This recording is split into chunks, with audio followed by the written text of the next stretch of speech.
Well, you opened up a can of worms there. Uh-oh. Let me. Without getting too political, I mean, it's just.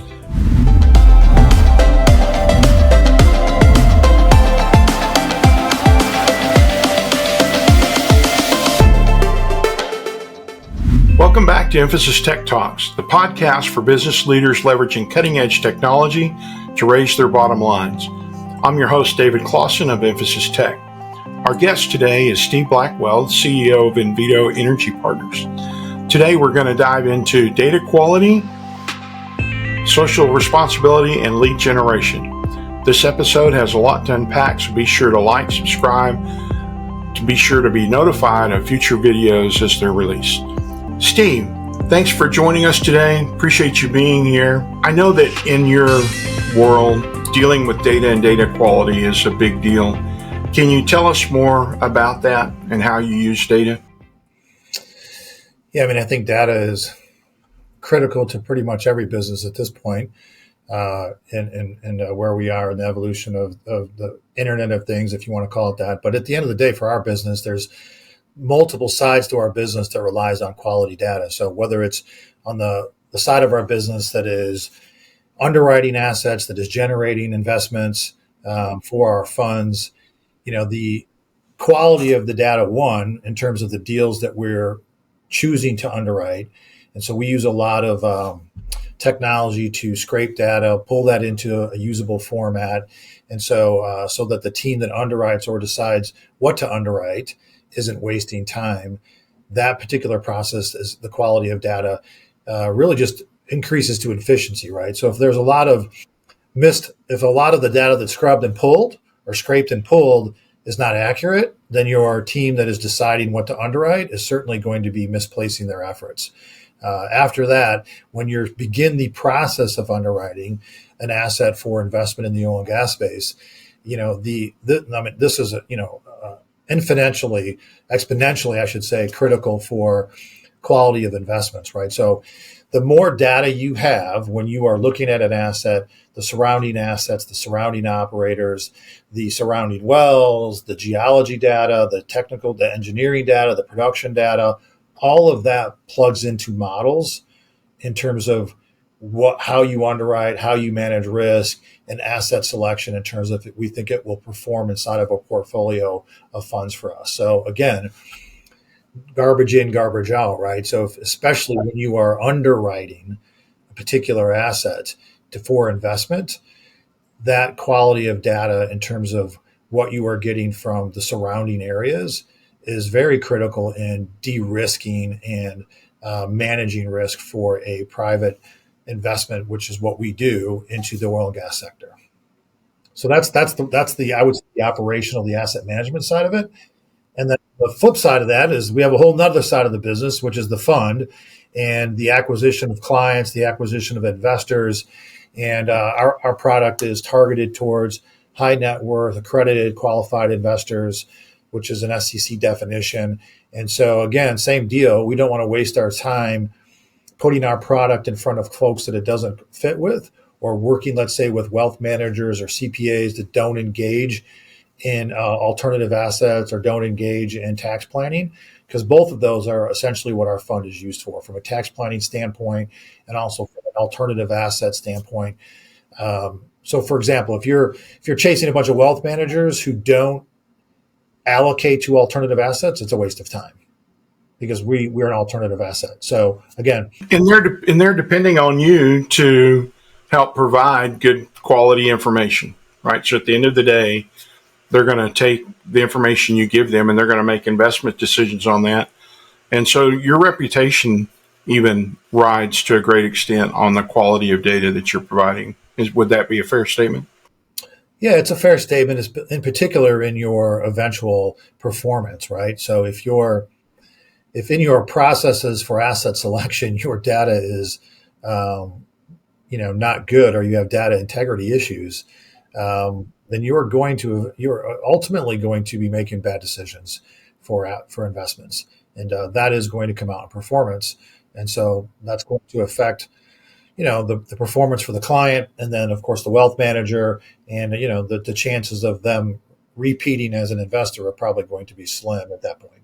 And so part of that picture, as I think about, so what does it take to put together that data quality process, is about the people that you have in place to do that. And then secondly to that, I would think the tool set. Tell me a little bit about the Invito's Energy Partners methodology behind attracting good quality people and keeping them engaged. How do you deal with those kind of issues? Yeah, so Invito, look, my background is, I've been running businesses for a long time. Large businesses, small businesses, medium-sized businesses. Invito, I would say that Jared and I, who I know you had as a guest on here in the past, when we started Invito Energy Partners, we're really, really the goal is more of a SEAL Team 6 mentality. Personally, I have run large companies. I've been inside large corporate America. I've been inside, bigger independent companies, smaller independent companies. But at this point in my career, we're really trying to build a team of really skilled, high professionals in the very disciplines that we have within our industry. So that particular part of it is really finding the right person, aligning interests, empowering them to do what they want to do, and giving them a reason to. Most folks that want to join a team like that are looking for quality of life, control, and participation in your business. So if I go back to my days of running, a company where I'm at an entire IT department working for me, and I've got, the hardware guys, the software guys, the data guys, and then the entire support, the operational team and the business development teams, the underwriting teams, I think retention and attraction are one and the same in the sense of, you got to produce a culture, you got to make sure you're competitive, but you have to have culture, in my opinion, is the number one thing. So you can always attract people, and I don't know how else to say this. You can BS your way in an interview about culture, but when they get there, if the culture isn't real and they don't feel empowered, they don't feel that they're part of a team, they don't feel listened to, they don't feel like whatever role they're doing is critical to mission to the organization, and they don't feel like there's any growth opportunities for them professionally or individually, you're going to have a tough time retaining people. And compensation is always, I just say the compensation part is kind of a no-brainer. Obviously, I can't hire somebody for X when the market's Y and I'm 25, 30% below what that market is. So I always think compensation is easy to figure out. It's creating a culture where people want to work for you and people want to continue to work for you. Yeah, no, I get that. That's a good point.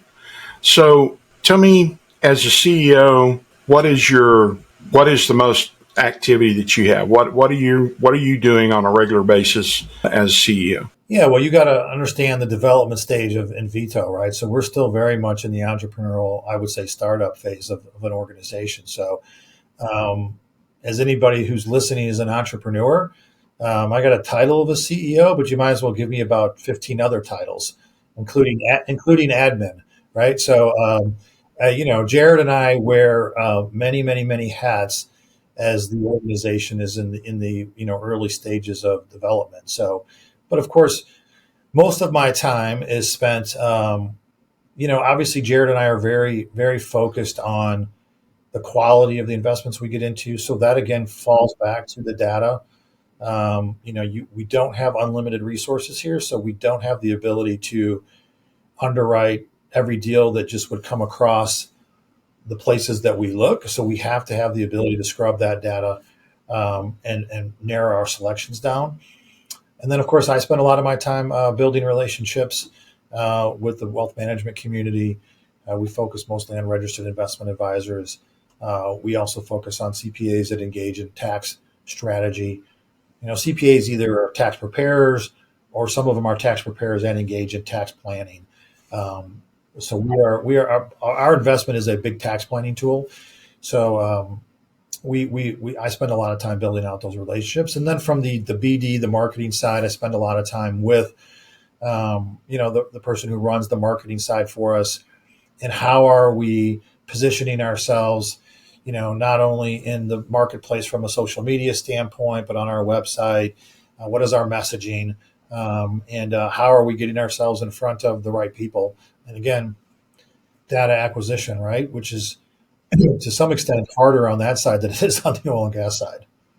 Right. Yeah.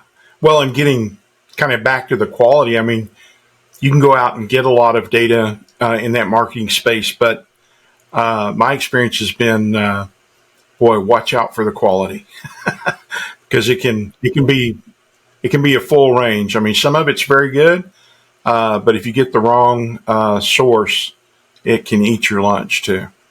So, Steve, let's take a little deeper dive into the lead generation process. I know you were talking about that, marketing and lead gen.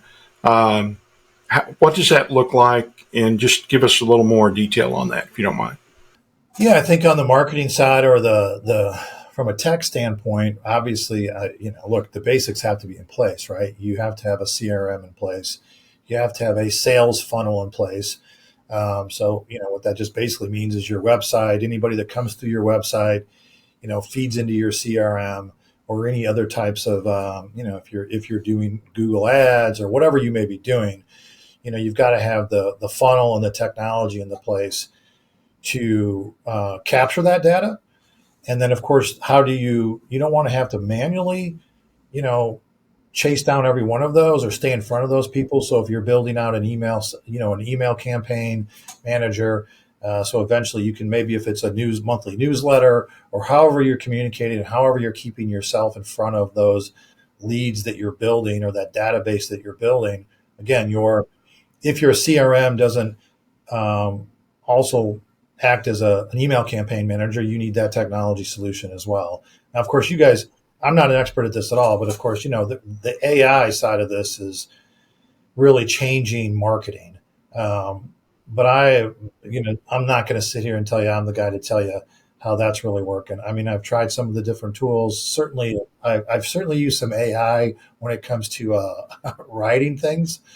But I know AI is definitely going to have a huge impact on the the customer acquisition, the marketing side.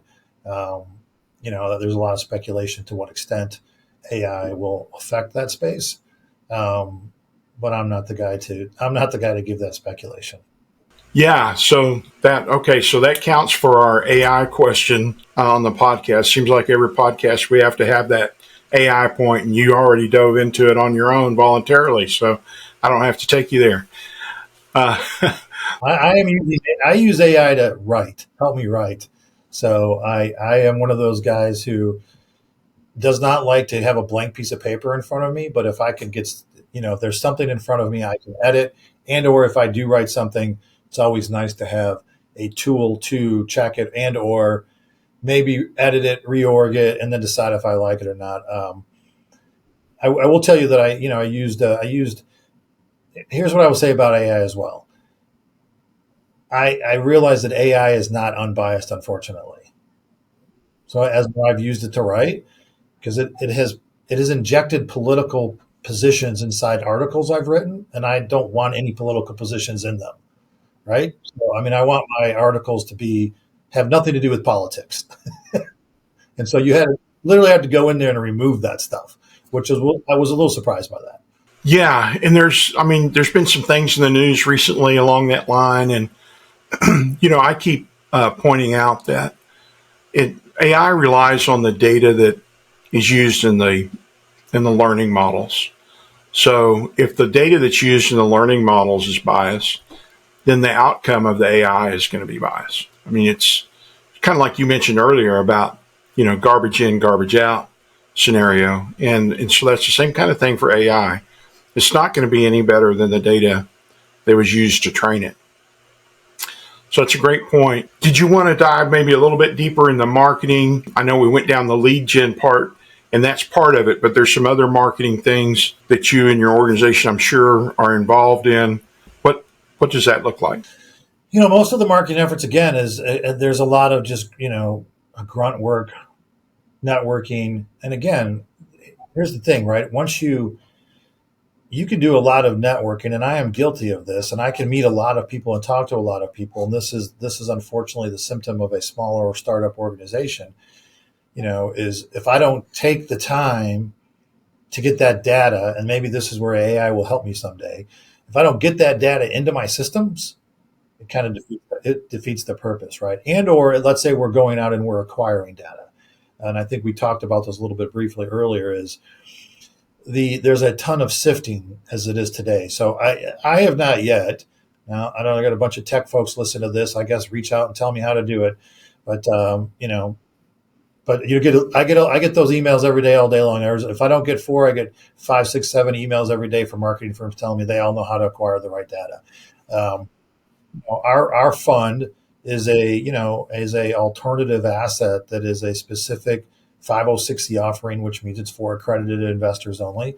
Alternative assets are illiquid assets. Almost all of them are. So they are, the suitability issue is a big issue is important. It's critical. So my point is that I'm not selling widgets, right? I'm not, there's not the market opportunity or the pool of people that qualify or that this type of investment is good for is not the same as if you want to, go on Robinhood and buy, an eighth of a stock, right? So you're saying this is not like an impulse buy at the end of the no, counter at Target, right?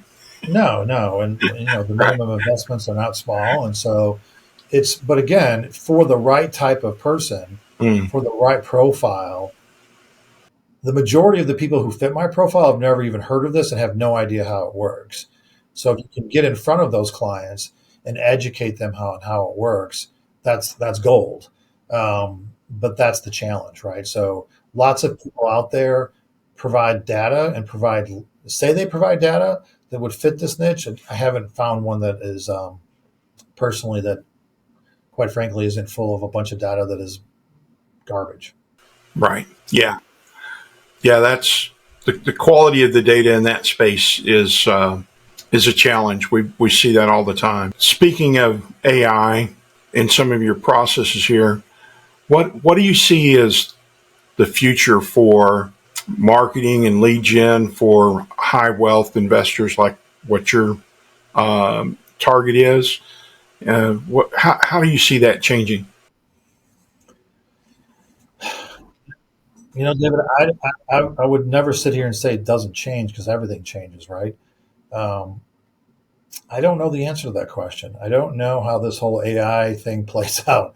Again, I would never qualify myself as a techie. Sorry, I know you're on a techie podcast, but you're not going to catch me sitting in a room with a bunch of developers having conversations who are theorizing this future that is, changing the world and maybe putting everybody out of work, which, by the way, I don't think is a very good idea.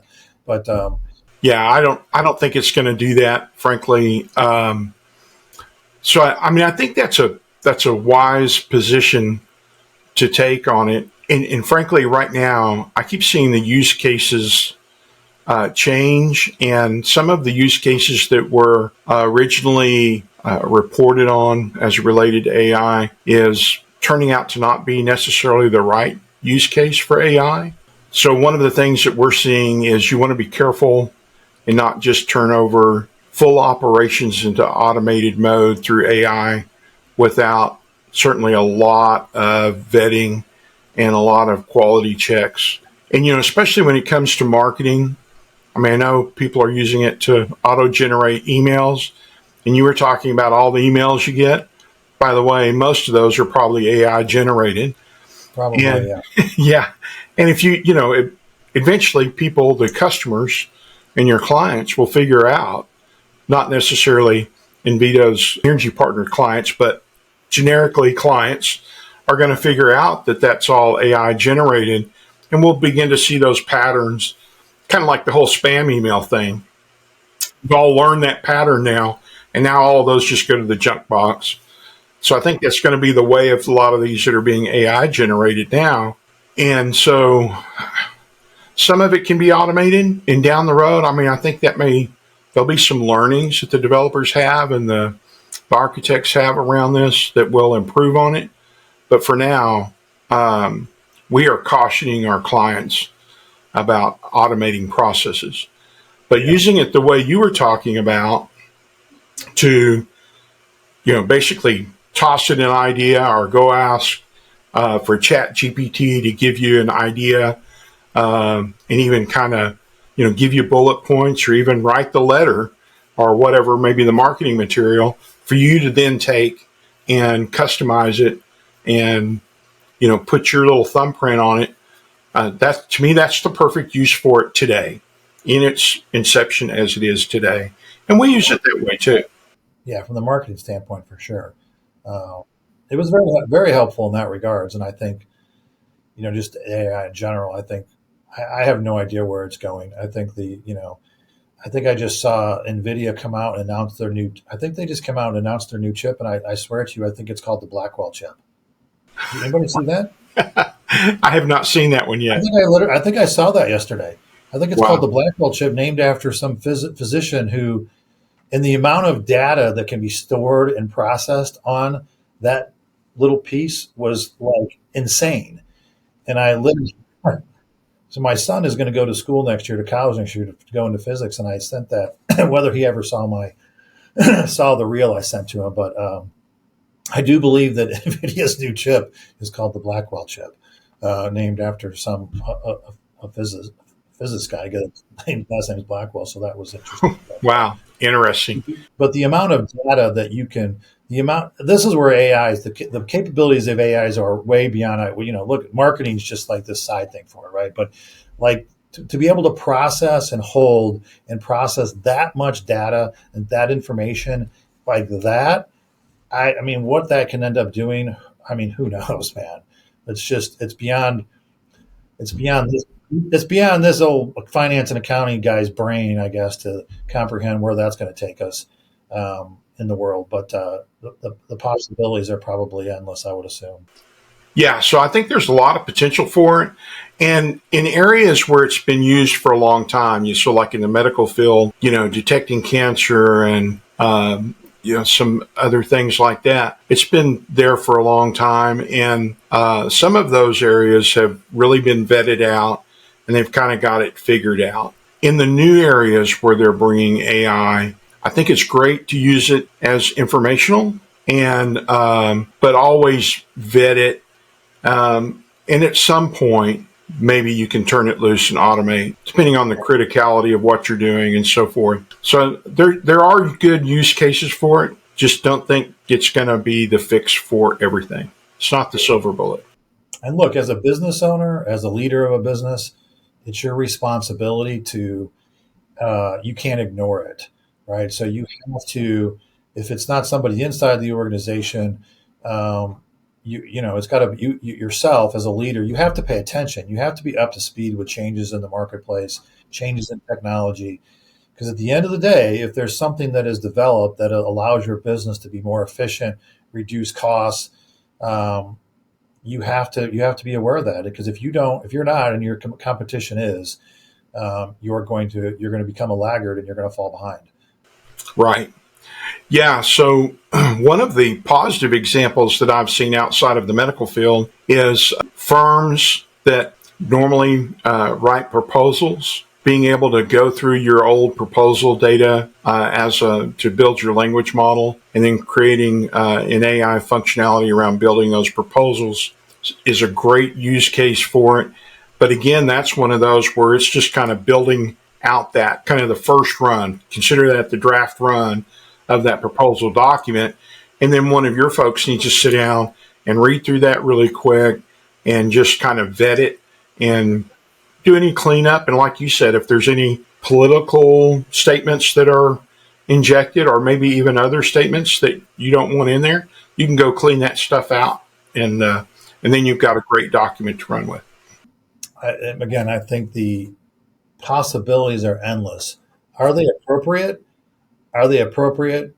Can they be trusted? Are two different questions. And when I say appropriate, well, I'm really barking up the same tree that Elon Musk barked up, 18 months ago when ChatGPT came out, which was basically the social responsibility of it. So at the end of the day, is it good for society if we replace a bunch of people's jobs? People need to work. People need to work somewhere, and working is good for you. I think those are legitimate questions to be, Well, and what we're seeing in the technical field and the approach that we're taking, now we take many approaches with our clients. So this is not necessarily client specific, but internal to Emphasis Tech. What we're saying is we can use it to generate code, and we've done a fair amount of that. But again, we kind of look at that as a draft. So that's just a draft version of the code, and we've seen outright mistakes made by some of the different AI platforms in generating the code, and then we've also seen inefficient code. So if you're a young person out there and you think you're going to use AI to go write your code and not have to know how to write code, that's a big mistake. You're going to fall flat on your face in a hurry. I don't think that's a good strategy for many different reasons. Um, let alone how is that developing yourself? How are you differentiating yourself in the marketplace if all you're doing is using AI to write code? You might as well just say you're just pushing yourself to a business out of a job or out of a role. Again, social responsibility, man. You have to really think about that stuff. The driverless automation. Look, that's one of my biggest ones, man. I just like, is it a great idea to have a bunch of semis on the road that don't have drivers behind them? I don't know, maybe. That's a pretty nice profession for a lot of blue collar middle class people. Now all of a sudden that job's gone. 10 years from now, there are no semi truck. That profession's gone. 20 years, it's gone. Is that really good? Well, who's going to buy your merchandise that you're hauling in that truck if they don't have jobs? Of all the people to bring this up, it was Elon, right? And he's the guy who helped. Yeah, Helped get. I don't think Elon's losing his job over AI. No, he's not losing his job, but he's the one that brought up social responsibility of AI and developing it in a social manner, in a socially responsible manner. Anyways, I don't know. You Well, so what is something new? Is there anything new that you're finding in the oil and gas space that you could share with us? I mean, I'm thinking a little bit about. Seems like there's been a lot of vacillation in laws and the way the government's operating around oil and gas. And it seems like one day I see something that sounds like they're going a little bit positive, and then for the next week, it's just news item after news item that's negative about the administration's posture on oil and gas. Oh boy, that's a well, you opened up a can of worms there. Uh, Uh-oh. let me. Without getting too political, I mean, Yeah, it's just yeah. regardless of what Maybe party ask is ask really your what. question to me one more time. What do you want me to opine on again? Um, Well, so obviously Democrats are in office today, but it's been Republicans before, and it seems like that there's things that have happened positively to oil and gas and some that are negative. Just wondering, in the most recent time, what are some of the new things that you're having to make adjustments for? Maybe that's the way I should put it. Yeah, look, I mean, at the end of the day, look, to be as unpolitical as possible, look, oil is not going away. So, regardless of whatever you hear, it's not going away. All of the tech people, by the way, that are watching this, none of your products can be built without petroleum products. So, just hate to break it to you if you're on that side of the fence. Petroleum is used in over 6,000 different products. You can't build a windmill with it without it. You can't build solar panels without it. So we'll just end it with that, right? So it's not going away, regardless of who's in power. They all realize that the quality of life that we all enjoy today, especially in the United States, and the access to reliable, cheap energy, is every person in this country is benefiting from that. So it's not going anywhere. Now, in terms of the new stuff, look at depending on the administration, right? Regulatory guidelines, certainly with the current administration, are challenging and much more restrictive and much, I don't want to say restrictive, burdensome. They're just burdensome, right? They're just making it more difficult to do business. So I think, I would say some from a tech side, this is a perfect example of like certain tech that, look, everything on the crypto side, right, but behind crypto is blockchain technology. So the blockchain technology itself is really valuable in a lot of different areas, right? Especially with integrity of contracts, keeping data, collecting data, crossing data. The oil and gas industry traditionally is really, really bad with data. And I'm sure Jared shared that sentiment. Um, we are, because we're a smaller company, have a mentality of a kind of an operator 2.0. And all that really means is how do we capture data and how do we make that data accessible so that we can make better decisions in every area. But the blockchain technology has been really helpful, I know, in a lot of contract side of the business, even outside in terms of, the data or what happens out on location and how that information can come back to the corporate headquarters versus someone having to input it and then input it and not worrying about, again, the best thing about blockchain, right, is that you're not worrying about somebody corrupting the technology or the data coming back to you. So I think the people that are on the forefront of technology and trying to move in that direction of data analysis and data collection and better use of data in the oil and gas industry are certainly leveraging blockchain and technologies like that where they can. And when it comes to reporting, most of the regulatory environment comes down to reporting, right? So you need to have good quality data and you don't want not only good quality data, but if the process becomes so burdensome that you have to throw bodies at it, of course that ups your costs, right? So again, technology can make all of that much more efficient and much more cost friendly. Because look, at the end of the day, if producer costs go up, that affects energy costs in every way, shape, or form. Steve, I want to thank you for joining us today and providing us some great insight to our audience. If you've enjoyed listening to Steve, be sure and hit that like button, subscribe so that you can find out about the new guests that we have coming on. We want to make sure you get alerted to those. And Steve, can take a moment and tell our audience how they can keep up with what's going on there at Invito Energy Partners, and you might even describe a little bit about some of your recent activity there. Yeah, so I appreciate that, David, and thanks for having me on. It was a fun conversation.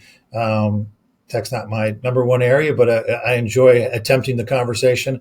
So Invito EP, INVITO EP.com is our website. You can obviously get a hold of us there. At the end of the day, I think I mentioned it a couple of times. We are an asset manager. Myself and Jared, we have 20 plus years in the oil and gas industry on the upstream side, and we decided to take our skill sets and basically open up a fund where retail clients can invest into basically the North American oil and gas industry and directly into the drilling of wells. And there are lots of tax benefits to doing that.